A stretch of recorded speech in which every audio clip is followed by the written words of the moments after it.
Rattasõidu keskseteks märksõnadeks on aerodünaamika ja efektiivsus.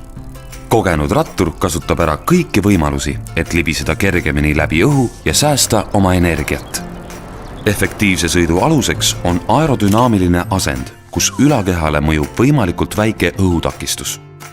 Õige sadulakõrguse määramisel tuleks jälgida, et kõige alumises vändapositsioonis oleks põlvenurk umbes 30 kraadi. Jalad suruvad pedaalidele pöiast. Kui kasutada korve või klippe, on lisaks vajutamise faasile ühtmoodi oluline ka ülestõmme. Nõnda kasutatakse tõhusalt kogu väntamise tsüklit. Kõige suuremad võimalused oma liikumise efektiivsuse tõstmiseks ilmnevad alati pundis sõites. Seepärast on parim soovitus võistluseks valmistumisel leida omale treeningkaaslased, kellega harjutada põhilisi grupisõidu rotatsioone. Karusselliformatsioonis sõitmisel vahetavad sõitjad pundis järjestikku liidri rolli. Tagumised sõitjad kasutavad ära vedaja tuuletaskut, kuni esimesed väsivad ja tuleb kätte kord ise liidri rollis olla.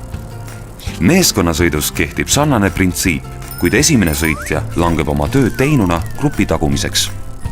Viimaks on oluline seada omale piisavalt varieeruv treeningkava, mis arendaks nii vastupidavust kui sprintimisvõimet. Nädala alguse poole, kui keha on virk, on soovitatav teha umbes tunniajane kiirema tempoga sõit. Nädala keskel on tark teha tund 2 taastavat rahulikku sõitu. Nädalavahetuseti on aga hea võimalus teha 2,5 kuni 3,5 tunni kestusega pikemaid trenne, et harjuda suuremate distantsidega.